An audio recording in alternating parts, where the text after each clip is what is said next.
মধ্যপ্রাচ্যে নতুন এক অক্ষর শক্তির উত্থান, আর ডোনাল্ড ট্রাম্পের একটি মাত্র ভুল চালে ভেঙে পড়ার মুখে মার্কিন সামরিক সাম্রাজ্যের অহংকার।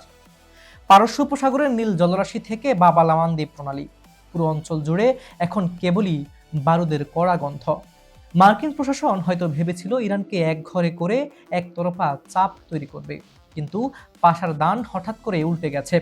ওয়াশিংটন ও রিয়াদকে এক হাত দেখে নিতে এবার ইরানের পাশে সরাসরি ময়দানে নেমে পড়েছে ইরাকের শক্তিশালী প্রতিরোধ গোষ্ঠী পপুলার মোবিলাইজেশন ফোর্সেস এবং ইয়েমেনের অকুতোভয় বিদ্রোহীরা।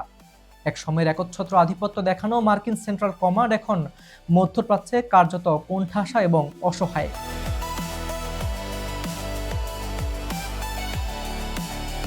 ঘটনার সূত্রপাত যেখানে, সেটি যেন সরাসরি মৌচাকের ঢিল মারার মতো এক কাণ্ড। সম্প্রতি ওয়াশিংটনের আশকারায় প্রলুব্ধ হয়ে সৌদি আরব ও যুক্তরাষ্ট্র যৌথভাবে ইরাকে অবস্থানরত ইরান সমর্থিত পপুলার মোবিলাইজেশন ফোর্সের ওপর ভয়াবহ হামলা চালায়।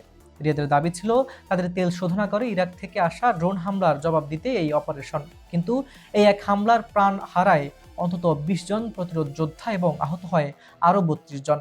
এই ঘটনার মাধ্যমেই প্রথমবারের মতো আনুষ্ঠানিকভাবে যুক্তরাষ্ট্রের সঙ্গে কাঁধে কাঁধ মিলিয়ে সামরিক সংঘাতের ময়দানে নামে সৌদি আরব। তবে এই সামরিক এবং সাময়িক বিজয় উদযাপনের কোনো সুযোগই পায়নি ওয়াশিংটন ও রিয়াদ। ইরাকে রক্ত ঝরার প্রভাব ছড়িয়ে পড়তে বিন্দুমাত্র সময় নেয়নি। ইয়েমেন থেকে সঙ্গে সঙ্গেই গর্জে ওঠে অকুতোভয় বিদ্রোহীরা। পারস্য উপসাগর ও লোহিত সাগরের অন্যতম গুরুত্বপূর্ণ সামুদ্রিক করিডর বাব আল মানদেব প্রণালীতে সৌদি আরব ও যুক্তরাষ্ট্র সংক্রান্ত যে কোনো জাহাজের যাতায়াতে কঠোর ও স্পষ্ট নিষেধাজ্ঞা জারি করেছে তারা। অর্থাৎ বিশ্ব বাণিজ্যের অন্যতম ব্যস্ত জলপথে মার্কিন ও সৌদি জাহাজের প্রবেশ এখন চরম ঝুঁকির মুখে পড়েছে।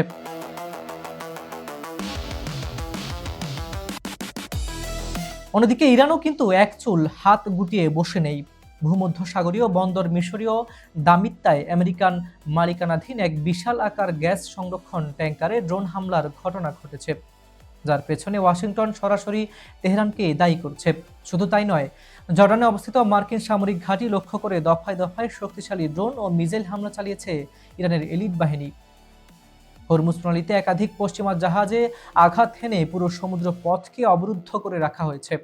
ইরান, ইয়েমেনের গোষ্ঠী এবং ইরাকের প্রতিরোধ জোট মিলে মার্কিন বাহিনীকে চারদিক থেকে ত্রিমুখী সারাসি চাপে চ্যাপ্টা করে ফেলেছে।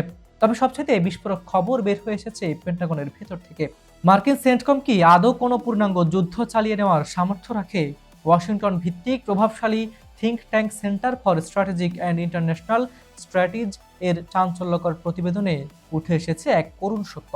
ইরানের অবিরাম ড্রোন ও ব্যালিস্টিক ক্ষেপণাস্ত্র হামলা ঠেকানোর মতো পর্যাপ্ত এয়ার ডিফেন্স ইন্টারসেপ্টর বা মিসাইল মার্কিন বাহিনীর কাছে আর অবশিষ্ট নেই। বিশ্ববিখ্যাত প্যাট্রিয়ট এয়ার ডিফেন্স সিস্টেমের জন্য তাদের হাতে ১,০০০টিরও কম মিসাইল রয়েছে। তেহরানের সস্তা কিন্তু নিখুঁত ড্রোন বৃষ্টির সামনে মার্কিন অস্ত্রাগার একেবারেই দেউলিয়া হতে বসেছে। অস্ত্রের এই চরম ঘাটতি ট্রাম্প প্রশাসনকে এনে দাঁড় করিয়েছে এক মহাসংকটের মুখোমুখি। একদিকে মধ্যপ্রাচ্যের রণক্ষেত্রে একের পর এক আমেরিকান সৈন্য হতাহত হচ্ছে, অন্যদিকে পেন্টাগনের মূল্যবান মিসাইল ভান্ডার দ্রুত ফাঁকা হয়ে যাচ্ছে। নতুন করে বড় যুদ্ধের ঘোষণা দিতে ট্রাম্প যে বারবার ইতস্তত করছেন, তার পেছনের আসল গোপন কারণ এটাই। ময়দানে সেনা হারিয়ে এবং সমরাস্ত্রের সংকটে পড়ে ওয়াশিংটন এখন কূটনীতির টেবিলে পিছু হটার সুস্পষ্ট ইঙ্গিত দিচ্ছে। সৌদি আরবকে সাথে নিয়ে তৈরি করা ট্রাম্পের এই নীল নকশা শেষ পর্যন্ত নিজের জন্যই কাল হয়ে দাঁড়ালো। ইরানের রক্তচক্ষু আর অক্ষশক্তির এই চতুর্মুখী আক্রমণের সামনে ওয়াশিংটন কি সত্যি আত্মসমর্পণ করবে, নাকি আরো বড় কোনো বিপর্যয় অপেক্ষা করছে মধ্যপ্রাচ্যের জন্য? আপনার কি মনে হয়, ট্রাম্প কি এই মহাজোটের সামনে টিকে থাকতে পারবে? আপনার মতামত নিচে কমেন্ট বক্সে লিখে জানান।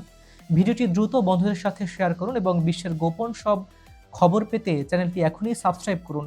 আপনারা পৃথিবীর কোন প্রান্ত থেকে আমাদের ভিডিওগুলো দেখছেন অবশ্যই কমেন্টে জানান। আজ এ পর্যন্তই। আমি হাবিবুর রহমান নিশান আজ এখানে বিদায় নিচ্ছি। দেখা হচ্ছে পরবর্তী ভিডিওতে। ততক্ষণ পর্যন্ত ভালো থাকুন, সুস্থ থাকুন। আল্লাহ হাফিজ।